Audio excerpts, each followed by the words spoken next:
Friends, ముందు వైపు shop, వెనుక వైపు ఇల్లు. బ్రహ్మస్థానము లేదా నాభిస్థానము లేదా రెండు ఎలా క్యాల్కులేట్ చేసుకోవాలని చాలా మందికి ఉన్నటువంటి అనుమానం.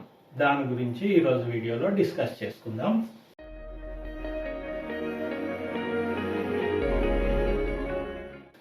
ఫర్ ఎగ్జాంపుల్, ఇది ఒక హౌస్ అనుకుందాం. ఎగ్జాంపుల్ 1 ఇది ఇలా ఉంది. ఇది ఎలా ఉంది? షాప్ ఉంది, పక్క నుంచి ఇంటికి దారి ఉంది. సో ఇక్కడ కూడా ఒక దారి ఉండవచ్చు. మొత్తానికైతే మనకు షాపు వేరు ఉంది, ఇల్లు వేరుగా ఉంది. ఇటువంటిప్పుడు ఏం చేయాలి అంటే దీనికి ఈ హౌస్కి మాత్రమే సెంటర్ పాయింట్ తీసుకోవాలి. హౌస్కి మాత్రమే సెంటర్ పాయింట్ తీసుకొని ఇంటి లోపల కిచెన్ ఎక్కడ, టాయిలెట్ ఎక్కడ, బెడ్ ఎక్కడ, ఇవి చూసుకోవాలి. ఎన్ని రూములు ఉన్నా సరే, చిన్న ఇల్లు కానీ పెద్ద ఇల్లు కానీ హౌస్ సెంటర్ సపరేట్గా తీసుకోవాలి. మళ్ళీ షాప్ ఉంది కదా, షాప్కి కూడా ఇంకొక సెంటర్, దీనికి కూడా ఒక సెంటర్ సపరేట్గా తీసుకోవాలి.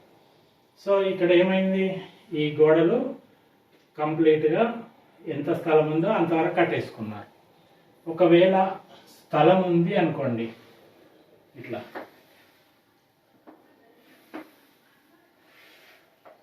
ఉంటే అప్పుడు ఈ స్థలానికి సెంటర్ పాయింట్ బ్రహ్మస్థానం తీసుకోవాలి.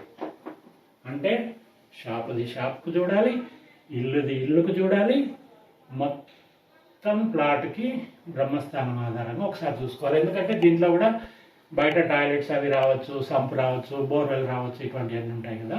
సో ఇలా చూసుకోవాలి. సెకండ్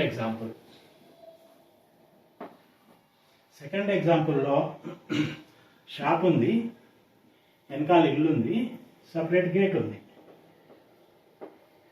అంటే షాప్కు ఇల్లుకు సంబంధం లేదు. సో ఇంట్లోకి వెళ్ళే వాళ్ళు ఈ గేట్లోకి వెళ్ళి లోపలికి వెళ్ళిపోతారు, షాప్లోకి వెళ్ళే వాళ్ళు షాప్లోకి వెళ్ళిపోతారు. సో దీనికి కూడా మనము 2 నాభి స్థానాలు తీసుకోవాలి దానికి. తర్వాత స్థలానికి బ్రహ్మస్థానం తీసుకోవాలి. ఎందుకు? బోర్వెల్స్ కానివ్వండి, అటువంటి వాటి కోసం. ఓకేనా ఫ్రెండ్స్? Next third house. ఇదేమైంది అంటే షాప్ లోపలనే ఇల్లు. జనరల్గా ఇవి చాలా ఎక్కువ ఉంటాయి. ఇట్లా ఉంటాయి, కొన్ని దిక్కులు ఇట్లా కూడా ఉంటాయి. ఇది థర్డ్ ఎగ్జాంపుల్. దీంట్లో ఏం జరిగింది అంటే షాప్లోంచి ఇట్లోకి దారి. సో ఆ ఫేసింగ్ను బట్టి మొత్తం సెంటర్ పాయింట్ తీసుకోవాలి. ఇల్లు మొత్తానికి సెంటర్ పాయింట్ తీసుకోవాలి. బయట మెట్లు అవి వదిలేసేయాలి, ఇల్లు మొత్తం సెంటర్ పాయింట్ తీసుకోవాలి. సెంటర్ పాయింట్ తీసుకొని ఏదైతే రావాలి అనేది డిసైడ్ చేసుకోవాలి. జోన్ వైజ్గా కిచెన్ ఎక్కడ, బెడ్రూమ్ ఎక్కడ, హాల్ ఎక్కడ, అలాగే షాప్లో ర్యాక్స్ ఎక్కడ, అన్నీ కూడా మనం వాస్తు ప్రకారం చూసుకోవాలి. దీనికి కూడా కాంపౌండ్ ఉందనుకోండి, దీనికి కూడా ప్లేస్ ఉందనుకోండి చుట్టూ, అప్పుడు మళ్ళీ బ్రహ్మస్థానం కూడా తీసుకోవాలి. అయితే ఇటువంటప్పుడు ఏం జాగ్రత్త తీసుకోవాలంటే బ్రహ్మస్థానము నాభిస్థానము ఎప్పుడు కూడా కలవకూడదు.